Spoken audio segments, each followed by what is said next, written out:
Hola!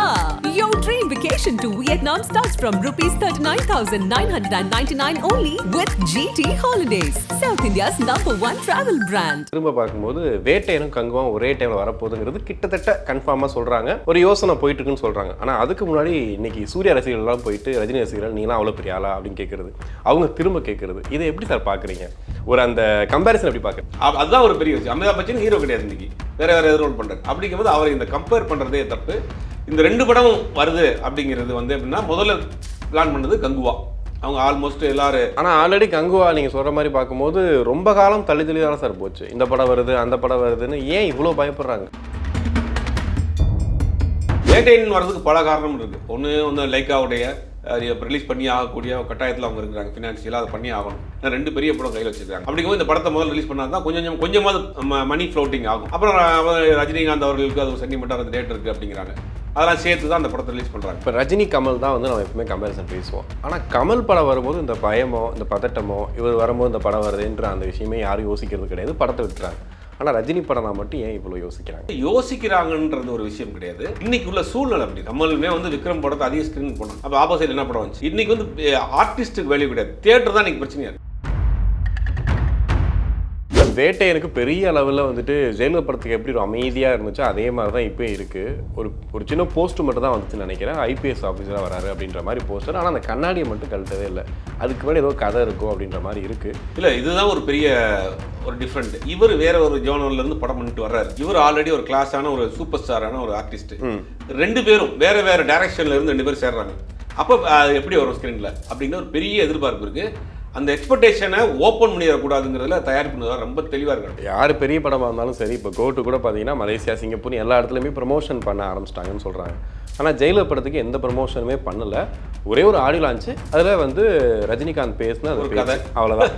அதுவே படத்தை வந்து எங்கேயோ கொண்டு போச்சு. இன்னைக்கு ஜெயிலரை வந்து ஒரு பெரிய வெற்றியாக பார்க்குறோம்.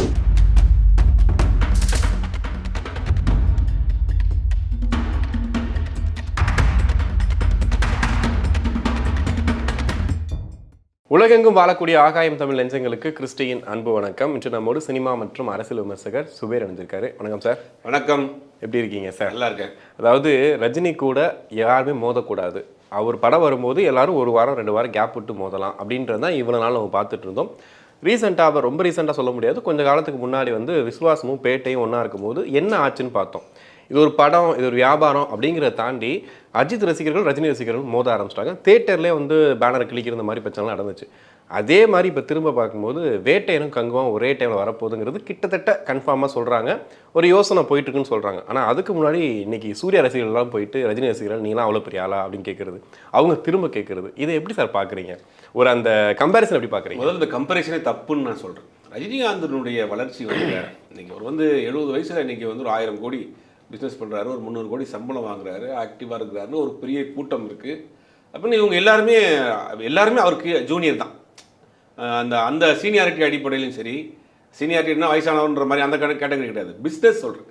இன்றைக்கும் அவருக்கு உண்டான பிஸ்னஸ் தமிழ் சினிமாவில் அவர் தான் நம்பர் 1 பிஸ்னஸ். ரெண்டாவது அவர் வாங்கக்கூடிய சம்பளம், அவருக்கு இருக்கக்கூடிய கிரைஸ் இன்றைக்கி தமிழ்நாட்டை தாண்டி வேறொரு நாட்டிலையும் ஓடிட்டு இருக்கு. சைனாவில் படம் பார்க்குறாங்க, ஜப்பானில் படம் பார்க்குறாங்க. இதெல்லாம் அவர் எப்படி அந்த லாங்குவேஜ் கனெக்ட், அதை வச்சு தமிழ் பேசிகிட்டு இருக்காங்க. வச்சு இவர் படத்தை பார்த்துட்டு அங்கே தமிழ் பேசிட்டு இருக்காங்க, டைலாக்லாம் பேசி பழகிட்டு இருக்காங்க. தாய்லாந்தில் பார்த்தா அங்கே ஒரு வீடியோ போடுறாங்க, அங்கே ஒருத்தன் ரஜினி ரசிகராக இருக்கான். தாய்லாந்தில் ஒரு வீடியோ பார்த்தோம்.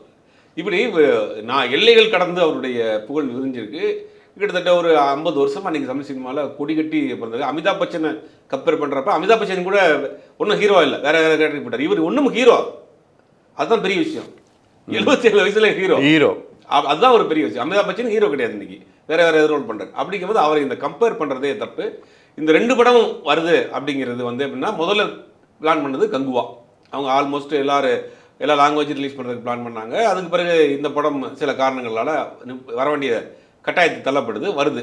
அப்படிங்கும்போது அந்த தயாரிப்பு நிர்வாகம்னு சொல்கிறாங்க, கங்குவா தயாரிப்பு நிர்வாகம், நாங்கள் அப்படி ஒரு சூழ்நிலை வந்தால் நாங்கள் வந்து டேட்டை மாற்றிக்கிறோம். இப்போ வரக்கூடிய லேட்டஸ்ட் தகவல் என்னென்னா, தீபாவளிக்கு படம் வந்து மாற்றப்படுறாங்க, இப்போ டேட் இல்லை அப்படிங்கிறது அவங்க சொல்கிறாங்க. இப்போ வேட்டையன் வந்து ரிலீஸ் ஆகிறதுக்கு தயார் ஆயிடுச்சு அப்படிங்கிறது. இதை வந்து தான் இப்போ வந்து சூர்யா ரசிகர்கள் இவங்க மேலே தாக்குறது, இவங்க ரசிகர் உங்களால தான் படம் லேட்டாக வருது அப்படிங்கிறது 2 பேரும் மாறி மாறி. ஆனால் ஆல்ரெடி கங்குவா நீங்கள் சொல்கிற மாதிரி பார்க்கும்போது ரொம்ப காலம் தள்ளி தானே சார் போச்சு. இந்த படம் வருது அந்த படம் வருதுன்னு ஏன் இவ்வளோ பயப்படுறாங்க? இல்லை, அவங்க பயப்படல. அவங்க டெக்னிக்கலாக சில சிஜி ஒர்க்கு, விஎஃப்எக்ஸ் ஒர்க்கு எல்லாம் சில கரெக்ஷன் இருக்குது. விஎஃப்எக்ஸ் ஒர்க்கு டிலேன்னு போனாங்க. அதற்கு பிறகு இப்போ இந்த தங்கலான் வந்த பிறகு தங்கலானும் அதுவும் ஒரே மாதிரியான ஸ்லாங் டைலாக் தான். ஒரு மாதிரி செந்தமிழில் அந்த பழைய காலத்து தமிழ் கிட்டத்தட்ட ப்ரொடக்ஷனும் கிட்டத்தட்ட. அதனால அந்த தங்கலானில் சில கம்ப்ளைண்ட் வந்துச்சு இல்லையா, அவங்க டைலாக் புரியலை அப்படிங்கிற விஷயம்னா, அதனால இவங்க திருப்பி ரீகரெக்ஷன் பண்ணுறாங்க. திருப்பி வந்து சூர்யா ஒரு போர்ஷனை வச்சு சில போர்ஷன் எடுத்து அதில் ஜாயின் பண்ணுறாங்க. இந்த வேலைகள்லாம் பண்ணுறாங்க. ஒவ்வொரு படத்துக்கு கொடுக்குற ரிசல்ட்டை வச்சு இதை கொஞ்சம் கரெக்ஷன்ஸ்லாம் பண்ணிட்டு இருக்காங்க. ஃபைனலாக வந்து அந்த 10ஆம் தேதிங்கிறது அவங்க ஃபிக்ஸ் பண்ணுறாங்க. அப்படிங்கும்போது அப்போ தான் வேட்டையன் வருது.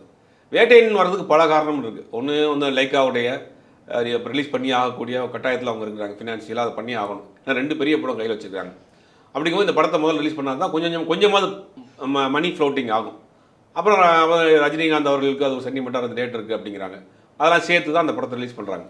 அப்புறம் வேறு வழி இல்லாமல் அவங்க வந்துட்டாங்க. அப்படிங்கும்போது கங்குவாவும் இன்றைக்கி ஒரு பெரிய பட்ஜெட்டில் பண்ணப்பட்ட படமாக இருக்குது.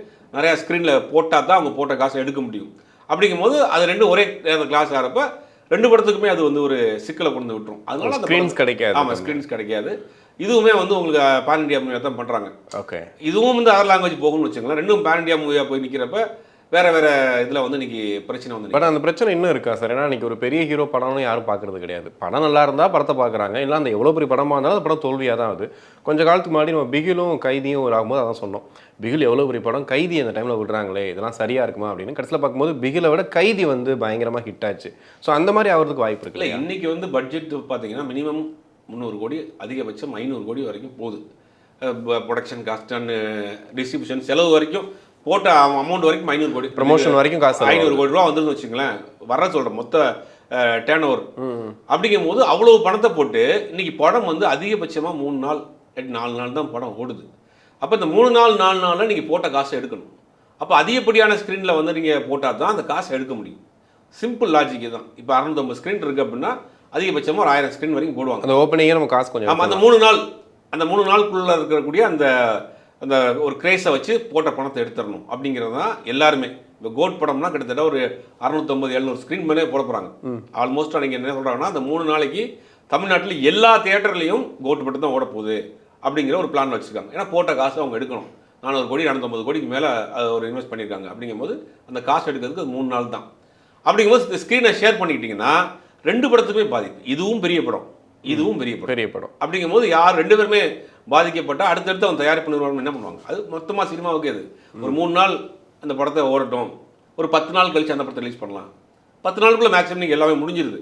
10ஆம் தேதிங்கிறது ஒரு 20ஆம் தேதி கங்குவா, இல்லை ஒரு 1ஆம் தேதி கங்குவா அப்படிங்கிற மாதிரி மாற்றி போட்டுட்டாங்கன்னா இது ஒரு பிரச்சனை கிடையாது. ஓகே, இதுதான் அவங்க பண்ண போகிறாங்க. அதனால் என்ன செய்யணும், 10ஆம் தேதி வேணாம், தீபாவளிக்கே போயிடும். அடுத்த ஒரு ஃபெஸ்டிவல் இருக்குது, ஃபெஸ்டிவல் மூடுங்கிற படங்கிறது ஒரு 4 நாள் ஓடும். அப்போ ஃபெஸ்டிவலுக்கு வந்துடுவோம் அப்படிங்கிற மாதிரி அவங்க அதை தள்ளி போட்டுருக்கிறதாக தான் இப்போதைக்கு தகவல் வருது. ஓகே, இப்போ ரஜினி கமல் தான் வந்து நம்ம எப்பவுமே கம்பேரிசன் பேசுவோம். ஆனால் கமல் படம் வரும்போது இந்த பயமோ இந்த பதட்டமோ இவர் வரும்போது இந்த படம் வருதுன்ற அந்த விஷயமே யாரும் யோசிக்கிறது கிடையாது, படத்தை விட்டுறாங்க. ஆனால் ரஜினி படம் தான் மட்டும் ஏன் இவ்வளோ யோசிக்கிறாங்க? இல்லை, யோசிக்கிறாங்கன்றது ஒரு விஷயம் கிடையாது. இன்றைக்கி உள்ள சூழ்நிலை அப்படி இருக்குது. இப்போ கமலுமே வந்து விக்ரம் படத்தை அதிக ஸ்க்ரீன் போனாங்க. அப்போ ஆப்போசிட் என்ன படம் வந்துச்சு? இன்றைக்கி வந்து ஆர்டிஸ்ட்டுக்கு வேல்யூ கிடையாது, தியேட்டர் தான் இன்றைக்கி பிரச்சனையாக இருக்குது. மல்டிப்ளெக்ஸ் ஆயிடுச்சு, சிங்கிள் ஸ்க்ரீன்லாம் ரொம்ப கம்மியாயிடுச்சு. அப்படிங்கும்போது உங்களுக்கு அதிகப்படியான தியேட்டர் கிடைக்க மாட்டேங்குது. இன்றைக்கி நல்ல சின்ன படங்களுக்கு தியேட்டர் கிடைக்காம அந்த படங்களை எப்போயாவது காலையில் ஒரு ஷோ போட்டிருப்பாங்க, இல்லை நைட் 11 மணிக்கு மேலே ஒரு ஷோ போட்டிருப்பாங்க. அந்த படங்கள்லாம் வந்ததே போனதே தெரியாமல் போயிடும். அப்போ இன்றைக்கி தியேட்டர் ஒரு பெரிய ஷார்ட்டேஜாக இருக்குது. அப்படிங்கும்போது இன்றைக்கி பெரிய ஆர்டிஸ்ட் சின்ன ஆர்டிஸ்ட்லாம் கிடையாது, இன்றைக்கி தியேட்டர் தான் மெயின். ஓகே, எவ்வளோ ஸ்க்ரீனில் அதிக படம் அதிக இது பண்ணிட்டு ப்ரொஜெக்ஷன் பண்ணுறீங்களோ அதை வச்சு அது பெரிய படமாக என்னங்கிறது. அப்படிங்கும்போது 2 படத்துக்குமே இப்போ நீங்கள் இனி வரக்கூடிய காலங்கள்லாம் அப்படி தான் நடக்கும். கோட்டு தான் ஸ்டார்ட் பண்ணியிருக்காங்க, அன்றைக்கி 3 நாளைக்கு வேறு தேட்டர் புக் பண்ணாதீங்க. இதே ஃபார்முலாவை வர எல்லா பெரிய படங்களும் பண்ணுவாங்க. அப்படிங்கும்போது நீங்கள் சொல்கிற அந்த கமல் படத்துக்கு இருக்குது, ரஜினி படத்துக்கு இருக்குன்ற அந்த ஒரு பெரிய படம் போது 3 நாள் போட்டு காசு எடுத்துருவோம், வேறு எந்த பிரச்சனையும் வேணாம் அப்படிங்கிற மைண்ட் செட்டுக்கு வந்துட்டாங்க. இது ஒரு ஆரோக்கியமான விஷயமா தான் நான் பார்க்குறேன். ஓகே, ஏன்னா அப்படி தான் போட்ட காசு எப்படி எடுப்பாங்க அவங்க? 400 கோடி 300 கோடின்னு போட்டால் இதெல்லாம் மொத்தமாக வந்து ஆடியன்ஸ் தலையெல்லாம் விழுகுன்னு வச்சுக்கோங்க, அது வேறு விஷயம். நேற்றுலாம் படம் பார்க்க போனோம், 150 ரூபா காஃபி, 190 ரூபா டிக்கெட்டு, 50 ரூபா பார்க்கிங்கு, எவ்வளோ ஆச்சு அவங்க? 500 ரூபா ஆச்சு ஒரு படம் பார்க்குறதுக்கு. ஒரு ஆளுக்கு பேர் கட்டு ஒரு 500 ரூபா. உள்ள காஃபி வாங்கினா 150 ரூபா 140 ரூபா காஃபி. என்னடா 140 ரூபாய்க்கு காஃபி கொடுக்குறீங்க? அதே பால் அதே பால் தான் மிஞ்சி போன நான் 1 லிட்டரா குடிச்சிட போகிறேன். அந்த மாதிரி காஸ்ட்லி ஆக்கி வச்சுட்டாங்க சினிமாவை. சாதாரண இந்த பரங்கிமலை ஜோதி மாதிரி தேட்டரை வாங்கி அதை சும்மா கொஞ்சம் பெயிண்ட் கிட்டலாம் அடித்து அதை வந்து உங்களுக்கு மல்டிப்ளெக்ஸாக கன்வெர்ட் ஆகி அங்கே 190 ரூபா டிக்கெட் 180 ரூபா டிக்கெட் இந்த மாதிரி காஸ்ட்லி ஆகிட்டே போகுது. சினிமா பார்க்குறத வந்து நீங்கள் வந்து லோன் போட்டு தான் படம் பார்க்கணும் போல. லக்ஸுரியான விஷயமா மாறிட்டு லக்ஸுரியில் அதை தாண்டி போயிடுச்சு. லக்ஸுரிங்கிறது நார்மலாக வந்துச்சு நினைக்கலாம். சின்ன சின்ன விஷயத்துக்குள்ள லக்ஸுரி ஆயிடுச்சு. அதை தாண்டி இன்னைக்கு போயிட்டு இருக்கு. ஒரு ஃபேமிலி படம் பார்க்குறாந்தா 2000 ரூபா மினிமம். நீங்கள் வந்து இது இப்படி மாதத்துக்கு எத்தனை படம் பார்ப்போம்? அப்படிங்கும்போது இது வந்து ஒரு ஆரோக்கியம் இல்லாத ஒரு விஷயமா போயிட்டு இருக்கு. அதனால என்ன பண்ணுறான், மாதத்துக்கு 1000 ரூபாய் ஓடிடி ரீசார்ஜ் பண்ணுறோமா, இந்த படம் ஒரு வாரம் கழிச்சு அவங்க வந்து அதை பார்த்துக்குறோங்கிற மாதிரி மனநிலைக்கு வந்துடுறாங்க. அப்படி இல்லை சூழ்நிலையில் தேட்டருக்கு இந்த 3 நாள் தான் வர்றாங்க, அந்த 3 நாளுக்குள்ள எடுத்துருவோம் அப்படிங்கிறது இந்த ரஜினி படம், கமல் படம், விஜய் படம், அஜித் படம் இந்த இந்த கேட்டகரியே கிடையாது. அவங்களுக்கு வந்து பொறுத்த வரைக்கும் ஸ்க்ரீன் அந்த 3 நாளில் படம் எடுக்கணும். இதில் வந்து வரக்கூடிய காலங்களில் எல்லா பெரிய ஆர்டிஸ்ட் படமும் அதான் பண்ண போகிறாங்க. ஓகே, இப்போ எண்ட் ஆஃப் தி டே அப்படின்னும் போது கண்டிப்பாக அது வியாபாரம் தான். அப்படின்னும் போது இன்றைக்கி சூர்யா ரசிகர்கள் ரஜினி ரசிகர்களை சீன்றது, அவங்க இவங்களை வந்துட்டு பேசுகிறது, இதுக்கு எப்படின்னா வந்துட்டு ஒரு போட்டி வந்துக்கிட்டே இருக்குது. ஒரு பக்கம் ரஜினி பேர் இருந்துக்கிட்டே இருக்குது, இந்த பக்கம் எல்லாரும் பேரும் மாறி மாறி மாறி வந்துகிட்டே இருக்குது. இப்போ விஜய் வச்சு பேசிகிட்டு இருந்தாங்க, இப்போ அப்படியே சூர்யா வச்சு பேச ஆரம்பிச்சிட்டாங்க. இதை எப்படி சார் எடுத்துக்கிறது? இனி எல்லாருக்கும் காம்படேட்டராக இருக்கார். இப்போ எல்லாருக்கும் மேலே நிற்கிறார் அவர். அப்படிங்கிறது தான் அவர் ஒரு சூப்பர் ஸ்டாருங்கிற அந்த இடத்தை 40 வருஷமாக தக்க வச்சுட்டு இருக்காரு. நீங்கள் சொன்ன எல்லாரும் வந்துட்டு போகிறாங்க, காம்படேட்டர் மாறுறாங்க, அவர் அப்படியே தான் இருக்குது. அதுதான் எனக்கு பெரிய விஷயம். அதுதான் வந்து அவருக்குள்ள அந்த சக்ஸஸ்ங்கிறது தான். ஓகே, நீங்கள் சொல்கிற காம்படேட்டர் வந்து இன்னைக்கு 70 வயசுல ஒருத்தர் வந்து ஒரு 40-45 வயசில் ஒரு ஆர்டிஸ்ட் காம்படேட்டராக இருக்காருன்னு வச்சுங்க, அவரை காம்படேட்டராக நினைக்கிறாங்க ரசிகர்கள் அப்படின்னா அதுவே அவருக்கு பெரிய சக்ஸஸ் இல்லை. அப்போ அவர் அந்த இடத்துல அப்படியே ஸ்டாண்டர்டாக இருக்கார், நங்கூரை மட்டும் உட்கார்ந்துருக்கிறாரு. இங்கோ இந்த வரக்கூடிய இவங்க தான் மாறி மாறி போகிறாங்களோ இல்லையே. இது ரசிகர்களுடைய எனக்கு தெரிஞ்ச அறியாமை தான். அவங்கெல்லாம் அந்த மாதிரியான பர்சனலாக எந்த மாதிரி பிரச்சனையும் கண்டிப்பாக கிடையாது. ரெண்டாவது படம் பண்ணக்கூடிய தயாரிப்பாளர்களுமே கரண்ட்டில் என்ன பிரச்சனை இருக்குன்னு பேசிக்கிட்டு தான் அவங்க ரிலீஸ் பண்ணாமல் இருக்காங்க. கங்குவா தயாரிப்பாளராக இருக்கட்டும், வேட்டையினுடைய தயாரிப்பாளர் 2 பேரும் பேசியிருப்பாங்க. ஏறக்குறைய 2 பேரும் ஒரே ஆள் கொடுத்து தான் படத்தை ரிலீஸ் பண்ணவும் போகிறாங்க. அது வேறு விஷயம். ஓகே, எப்படி பார்த்தாலும் ஒரு தாய் பிள்ளை தான். அதனால் வந்து என்னென்னா அவங்களுக்குள்ள எந்த பிரச்சனையும் கிடையாது. ரசிகர்கள் தன்னுடைய அபிமான நடிகருடைய படத்தை எதிர்பார்த்துட்டு இருந்த 10ஆம் தேதி வரல, அந்த கோபம் அது இருக்குதானே செய்யும். அதனால வந்து என்ன பண்ணுறாங்க, சமூக வலைதளங்களை அடிச்சுக்கிறாங்க. ஆனால் ஒரு அளவுக்கு மேலே போய் பேசும்போது பர்சனலாக அட்டாக் பண்ணுறது, அவங்களுடைய உருவத்தை வச்சு கேலி பண்ணுறது, இந்த மாதிரி விஷயங்களை எப்படி இல்லை சமூக வலைதளங்களில் இப்போ எக்ஸ்ட்ரீமாக போயிடுச்சு. எல்லை மீறி வந்து செத்து போன தாத்தாவெல்லாம் எழுத்துறாங்க. அந்த அளவுக்கு இன்றைக்கி வந்து விமர்சனங்கிற பேரில் வன்மத்தை கேட்குறது, அதுக்குள்ளே வேறு விஷயங்கள்லாம் கொண்டு வந்து நிப்பாட்டுறது வந்து அதை தாண்டி போயிடுச்சு. ஒரு ஆரோக்கியமான விமர்சனமாக இல்லை. படம் பார்த்தாலுமே நீங்கள் விமர்சனம் பண்ணால் உங்களுக்கு ஒரு பிராண்ட் குத்தப்படுகிறது. படம் பார்த்துட்டு நல்லா இருக்குன்னு சொன்னால் ஒரு பிராண்ட் குத்துறானுங்க, நல்லா இல்லைன்னு சொன்னால் ஒரு பிராண்டு குத்துறானுங்க. அப்படிங்கும் போது இன்றைக்கி விமர்சனங்கிறத தாண்டி வன்மமாக போயிட்டு இருக்கு. ஓகே, விமர்சனம் வன்மமாக போயிட்டு இருக்கு. அதை வந்து இந்த மாதிரியான ஒரு ரசிகர்கள் பெரிய உச்ச நட்சத்திர நடிகர்கள் மீது விழுகிறப்ப வந்து அவங்களுடைய பர்சனல் இமேஜையும் சேர்ந்து தான் பாதிக்கும். இதனால் அவங்களுக்கு எதாவது போகிறது கிடையாது. இவங்க அந்த மாதிரியான ஆற்றாமைக்கு இவங்க சார் வேட்டை எனக்கு பெரிய அளவில் வந்துட்டு ஜெயலலிதா படத்துக்கு எப்படி ஒரு அமைதியாக இருந்துச்சோ அதே மாதிரி தான் இப்போ இருக்குது. ஒரு சின்ன போஸ்ட்டு மட்டும் தான் வந்துச்சுன்னு நினைக்கிறேன், ஐபிஎஸ் ஆஃபீஸராக வராரு அப்படின்ற மாதிரி போஸ்டர். ஆனால் அந்த கண்ணாடியை மட்டும் கழட்டவே இல்லை. அதுக்கு மேலே ஏதோ கதை இருக்கும் அப்படின்ற மாதிரி இருக்குது. இன்னொரு பக்கம் வந்து தாசி நாணவேல் அப்படின்னும் போது அவரோட இயக்கம், அவரோட ஸ்டைல் வந்து வேறு மாதிரி இருக்கும், ரஜினி சாரோட ஸ்டைல் வேறையாக இருக்கும். ஸோ இது எப்படி வந்து கனெக்ட் ஆகுன்றது ஒன்றும் தெரியல. உங்களுக்கு என்ன தோணுது? இல்லை, இதுதான் ஒரு பெரிய ஒரு டிஃப்ரெண்ட்டு. இவர் வேற ஒரு ஜோனர்லேருந்து படம் பண்ணிட்டு வர்றாரு. இவர் ஆல்ரெடி ஒரு கிளாஸான ஒரு சூப்பர் ஸ்டாரான ஒரு ஆர்டிஸ்ட். 2 பேரும் வேறு வேறு டைரக்ஷனில் இருந்து 2 பேர் சேர்றாங்க. அப்போ எப்படி வரும் ஸ்க்ரீனில் அப்படிங்கிற ஒரு பெரிய எதிர்பார்ப்பு இருக்குது. அந்த எக்ஸ்பெக்டேஷனை ஓப்பன் பண்ணிடக்கூடாதுங்கிறதுல தயாரிப்பு ரொம்ப தெளிவாக இருக்காங்க. ஒரே ஒரு போஸ்டர் தான், அதை பற்றி வேறு எந்த டீட்டெயிலும் கிடையாது. ஏன்னா பண்ணுறாங்க தான் பண்ணிடலாம். அவங்க என்ன ஒரு வாரத்துக்கு ஒரு போஸ்டர் ரிலீஸ் பண்ணலாம், பண்ணிடலாம். அதை வந்து நீங்கள் சஸ்பென்ஷன் வச்சுருக்காங்க. இந்த படத்தில் சொல்கிறாங்க இது வந்து ஞானவேல் படத்தில் ரஜினி இருக்கிறார், ஞானவேலுடைய கதைக்குள்ளே அவர் வர்றாரு, ஒரு முக்கியமான ஒரு படமாக இருக்கும் அவருடைய கேரியரில், ரஜினியுடைய கேரியரில். சராசரியாக நீங்கள் பார்க்குற ரஜினி இந்த படத்தில் கிடையாது. ஒரு முக்கியமான ஒரு மெசேஜை ஒரு ஸ்ட்ராங்காக சொல்ல போகிறாரு. இவரை வச்சு அவர் சொல்லியிருக்காரு, படம் வரப்போ ஒரு பெரிய ஒரு அதிர்வலைகளை ஏற்படுத்தும் அப்படின்ற மாதிரி தான் தகவல்கள் வருது. அதனால அந்த சைடில் வந்து ரொம்ப எது ஒரு ஹைப்பை கிரியேட் பண்ணிடக்கூடாது. ஓகே, ஏதாவது ஒன்று ரிலீஸ் பண்ணி அதை ரீகோட் பண்ணி அது நாளைக்கு வந்து ஒரு சிக்கலாக வர மாதிரி ஜெய்பீப் மாதிரி ஒரு சமூகத்துக்கு தேவையான ஒரு கருத்தை இந்த படத்தில் ரஜினிகாந்த் வந்து சொல்ல வச்சிருக்கிறாரு. ஓகே, அது ஒரு அமைதி, புயலுக்கு முன் ஒரு அமைதி மாதிரி அமைதியாக இருக்குது. படம் வர்றப்போ ஒரு பெரிய அதிர்வலையை ஏற்படுத்தும் அப்படிங்கிறாங்க. வெயிட் பண்ணி பார்க்கலாம். கண்டிப்பாக. ஆனால் வந்து ஒரு நீங்கள் சொல்கிற மாதிரி ஒரு இம்பாக்ட்ஃபுல்லாக ஒரு படம் கொடுத்துருவாங்க, ஒரு பெரிய படம், ஒரு ஆர்ட் ஃபிலிமாக கொடுத்துருவாங்க. ஆனால் ஒரு பெரிய ஆக்டர் அப்படின்னும் போது அவங்களுக்காக கொஞ்சம் மசாலா சேர்த்து கொஞ்சம் மாஸ்க் காமிச்சு அந்த மாதிரி விஷயங்கள் பண்ணுவாங்க. இதில் கூட வந்து குறி வச்சா இற விழணும் அப்படிங்கிற ஒரு டைலாக், ஒரே ஒரு பஞ்ச் தான் நம்ம பார்த்தோம். ரஜினியோட அந்த சின்ன ஸ்டைல் மட்டும் இதில் இருக்குது. ஒருவேளை அது ஓரியன்டாக இருந்தால் படம் எப்படி சார் இருக்கும்? இல்லை, அவர் ஓரியன்டாக இருக்காது கண்டிப்பாக. ஏன்னா ஞானவேலை பொறுத்த வரைக்கும் அந்த பேட்டர்னுக்குள்ளே போய் படம் பண்ண மாட்டார். இவர் பேட்டர்னுக்குள்ள அவர் கூட்டு வர்றதுக்கு தான் அவர் ட்ரை பண்ணுவார். ஆனால் அங்கங்கே அவருக்கு அந்த ரசிகர்களுக்கு உண்டான அந்த டச் இருக்கும். ஏன்னா அது இல்லைன்னா அவர் நீங்கள் ரசிக்க முடியாது. ஓகே, அவருடைய ஸ்டைலில் இவருடைய கதைக்கு அவருடைய ஸ்டைலில் ஒரு ப்ரெசன்டேஷன் இருக்கும். அது ரெண்டையும் கொலாபரேட் பண்ணி ஒரு ப்ரெசென்ட் பண்ணியிருப்பாங்க. அது நம்ம வந்து ஸ்க்ரீனில் தான் பார்க்கணும். எல்லாருக்குமே அது ஒரு பெரிய சந்தேகம் இருக்குது, எப்படி வந்திருக்கும், இவர் அங்கே இருந்து வந்திருக்காரு, இவர் இந்த மாதிரி ஒரு கேரக்டர் உள்ள ஒரு ஸ்டார், ரெண்டில் சேர்ந்து எப்படி பண்ண போகிறாங்கன்ற ஒரு பெரிய எதிர்பார்ப்பு இருக்குது. அது ஒரு அமைதியாக இருக்குது. அதுங்கிறது நம்ம படம் வரப்போ தான் தெரியும். ஓகே, இப்போது யார் பெரிய படமாக இருந்தாலும் சரி, இப்போ கோட்டு கூட பார்த்தீங்கன்னா மலேசியா, சிங்கப்பூர் எல்லா இடத்துலையுமே ப்ரமோஷன் பண்ண ஆரம்பிச்சிட்டாங்கன்னு சொல்கிறாங்க.